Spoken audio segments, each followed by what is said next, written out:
जय श्री राम दोस्तों, स्वागत करती हूँ आप सभी का अपने यूट्यूब चैनल पर। तो दोस्तों, उम्मीद करती हूँ आप सभी लोग अच्छे होंगे, स्वस्थ होंगे। तो चलिए, आज हमारा ये वीडियो आप लोगों के लिए बहुत ही खास लेकर के आई हूँ कि एक लोगों ने कमेंट करके पूछा था कि हम पूजा पाठ बहुत करते हैं लेकिन हमारा पूजा पाठ इंद्रदेव चुरा लेते हैं। तो दोस्तों, ये सारे जो डाउट्स आप लोगों के दिमाग में अगर चल रहे होते हैं तो प्लीज़ क्वेश्चन करके आप लोग पूछिएगा, मैं बताऊंगी ज़रूर। ऐसा कुछ भी नहीं है कि ये शास्त्रों में वर्णन है कि अगर पूजा में कुछ गलतियाँ ऐसी हैं कि अगर आप उसको करते हैं तो इंद्रदेव चुरा ले जाते हैं, लेकिन ऐसा ये आपके मन का भ्रम है। अगर आपके मन में इस तरह के डर, किसी भी पूजा पाठ में कुछ भी डर हो गया आपके मन में, तो फिर वो पूजा पाठ फलित नहीं होती। वो आपको फल होगा भी तो आपको दिखेगा नहीं, क्योंकि आपके मन में ये जो डर बैठ चुका है, इस डर की वजह से आपको प्रभाव नहीं दिखेगा। तो इसलिए अगर आप लोग सोचते हैं कि हनुमान चालीसा का पाठ बहुत लोग करते हैं, प्रतिदिन करते हैं, कोई माला जाप करते हैं, कुछ भी करते हैं, किसी भी देवी देवता की पूजा करते हैं, वो जाप करते हैं, स्तोत्र पढ़ते हैं, कुछ भी पढ़ते हैं, तो उनके मन में अगर ये भय आ गया कि हमारी पूजा इंद्रदेव चुरा ले गए। क्यों इंद्रदेव चुरा ले गए? अगर शास्त्रों में जो वर्णित है, अगर ग्रंथों में जो कहा जाता है, वो अगर आप मानकर चल रहे हैं तो फिर आप उसका वो करते, जो लिखा है वो आप करिए कि आपको छोटी छोटी गलतियों पर ध्यान देना है। ये कब कहा जाता है कि अगर आप पूजा में बैठते हैं तो आसन के नीचे जल नहीं छिड़क रहे हैं। पूजा में उठने के बाद, जैसे आप पूजा कर चुके हैं, आपका पूजा समाप्त हो चुका है, आप उठ रहे हैं, आसन छोड़ रहे हैं, तो उसके नीचे जल जरूर छिड़कना है। और जल छिड़क करके आपको अपने माथे पर ओम शंकराय नमः का मंत्र पढ़ करके अपने माथे पर लगाना है। लेकिन ये दिमाग का भ्रम आप लोग निकाल दीजिए कि अगर आपकी आत्मा जो कह रही है, आप अपने आत्मा की सुनिए। अगर मन में किसी भी चीज़ के लिए आप भय या डर आपके हो गया तो वो होना ही होना है। इसलिए आत्म बहुत बलवान होता है। आत्मा में कहते हैं ना कि आत्मा बहुत बलवान होती है। अगर आप आत्मा की सुनेंगे, आत्मा आपकी दृढ़ संकल्प लेती, क्योंकि आत्मा आपकी दृढ़ संकल्प लेकर के कोई काम कराएगी, लेकिन मन आपको जो है नहीं करने देगा। मन आपका बहुत डरता है, मन आपका आगे बढ़ने से या कुछ भी अच्छा सोचने के लिए मन आपको रोकता है। आत्मा कभी नहीं रोकती है। आत्मा, अगर आपकी आत्मा जो कहती है आप उस हिसाब से चलेंगे तो आपके मन में भय या डर कभी नहीं आएगा। तो अगर आप इसका वो बता दे रहे हैं कि हाँ, शास्त्रों में कहा जाता है कि अगर कुछ गलतियाँ आप करते हैं तो वो इंद्रदेव को इतना अधिकार मिला है कि वो उस पूजा को चुरा लेते हैं, लेकिन ऐसा है नहीं। क्योंकि क्यों इंद्रदेव कोई भगवान क्यों किसी भगवान को कि फसल कोई बोए और उस काटे कोई और, ऐसा कुछ भी नहीं है। ये सिर्फ आपके मन का भ्रम है। अगर आपके मन में भ्रम आ गया तो वही आपको दिखेगा भी। जिस तरह से आपकी सोच वैसे ही आपको दिखेगा। इसलिए हमेशा पॉजिटिव सोचना चाहिए, पॉजिटिव रहना चाहिए और पॉजिटिव चीज़ों को हमेशा ही सोचना चाहिए, वही आपको दिखेगा। नेगेटिव चीज़ें सोचेंगे तो आपके सामने वही दिखेगी और उसको आप सोचेंगे कि यही हम जो सोच रहे थे ये हमारा सही हो गया। तो पॉजिटिव वे में रहिए, पॉजिटिव चीज़ें सोचिए। जैसे लोग कहते हैं कि महिलाएं और लड़कियां हनुमान जी को नहीं छू सकती हैं। क्यों नहीं छू सकती हैं? अरे वो हमारे परम पिता परमेश्वर हैं, वो हमारे भाई के रूप में, हमारे पिता के रूप में है, हमारे परमात्मा के रूप में है। कोई भी दोष नहीं है हनुमान जी को छूने में।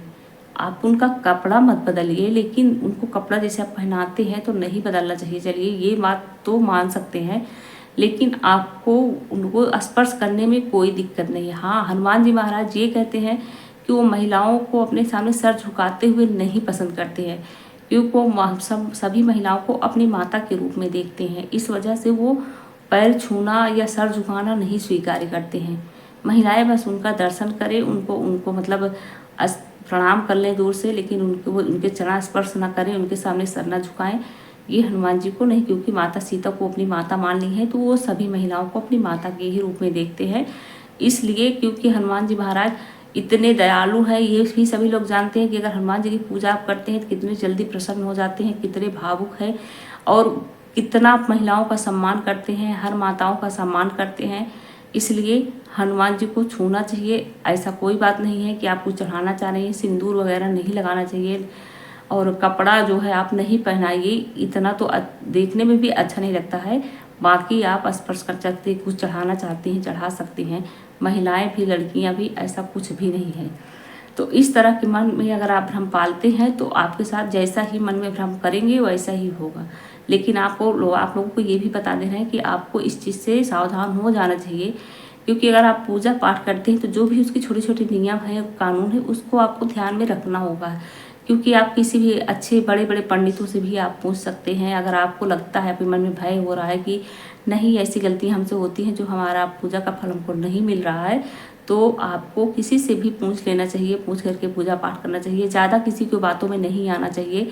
किसी की बातों में अगर आप आएंगे तो किसी भी चीज़ों में उलझे ही रहेंगे। इसलिए हमेशा आपकी आत्मा जो कहती है उसकी ज़्यादा सुनिए। आपका विश्वास और आपकी आत्मा जो कहती है उस पर आप विश्वास करके काम करेंगे तो अब तभी आपका काम बनेगा। तो जैसे आप पूजा कर रहे हैं तो पूजा करने के बाद आपको निश्चित रूप से उसके नीचे जल छिड़क करके माथे पर लगाना है। अगर आप कहीं देव स्थान पर जा रहे हैं, मंदिर में जा रहे हैं, दूर जा रहे हैं, तो वहाँ पर तो कोई आसन लेकर के जाता नहीं है। क्योंकि पर घर में या घर के आसपास आप पाठ करते हैं तो वहाँ पर तो आसन आपको लगाना ही है, वहाँ पर लगाएंगे भी। तो ऐसा करके आप उठाइए। अगर बाहर जा रहे हैं तो आप खड़े होकर के भी जाप कर सकते हैं, बैठ कर भी जाप कर सकते हैं। आसन आपके पास नहीं है तो आपको क्या करना है कि वहाँ पर आसन है तो भी वहाँ की मिट्टी आप लेकर के अपने माथे पर लगा सकते हैं। वहाँ की मिट्टी, अगर मिट्टी भी नहीं है, जल है तो जल भी थोड़ा सा छिड़क करके उसको घिस करके अपन जहाँ पर खड़े हैं, जहाँ पर बैठे हैं, पूजा करके आपका पूजा समाप्त हो जाए तो उसको माथे पर तिलक लगा लीजिए। इससे आपका पूजा आपको ही मिलेगा। लेकिन मन में भ्रम ज़्यादा ना पाले, भ्रम पालने से भ्रम से बढ़ता है। कोई पूजा करेगा, कोई भगवान पर विश्वास करेगा तो भगवान उसको क्यों नहीं सुनेंगे, सुनते हैं भगवान, ऐसा कुछ नहीं है। लेकिन अगर आपके मन में शंका हो रहा है तो हमेशा ही ध्यान रखिए कि आसन के नीचे जल छिड़क करके माथे पर जरूर लगाना है। अगर जल आप कहीं दूर दूसरे मंदिर में, कहीं देव स्थान पर गए हैं, कहीं दूर गए हैं यात्रा पर, वहाँ पर जाप करना पड़ रहा है तो आप वहाँ की मिट्टी भी लगा सकते हैं। जहाँ पर आप खड़े होकर बैठ करके पूजा कर रहे हैं बिना आसन के, वहाँ की मिट्टी आप माथे पर लगा लीजिए। या फिर अब अगर आपको जल मिल जाए तो थोड़ा सा जल ही छिड़क करके आप अपने माथे पर लगा लेना है।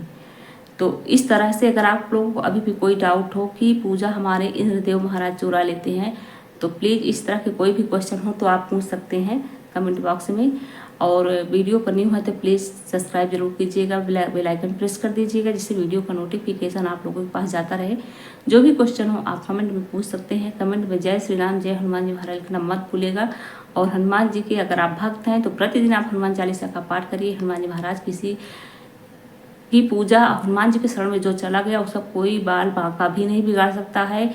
ये मेरा खुद का एक्सपीरियंस है, मेरा खुद का मतलब मैं जो अनुभव करती हूँ, जो करती हूँ, मैं उस वजह से आप लोगों को भी ये सजेशन देती हूँ कि आप इस धरती पर हमारे हनुमान जी महाराज जीवित देवता हैं। कलयुग की धरती पर जो जीवित देवता हैं, स्वयं जागृत देवता हैं, तो वो अगर उनके शरण में जो कोई चला गया तो उसका कोई कुछ भी नहीं बिगाड़ सकता, कभी कोई उसका कुछ नुकसान भी नहीं हो सकता है। बस आप विश्वास रखिए, भाव रखिए, श्रद्धा रखिए, हनुमान जी महाराज का प्रति हनुमान चालीसा पढ़िए, सब कुछ अच्छा ही होगा। बोलो सियावर रामचंद्र की जय।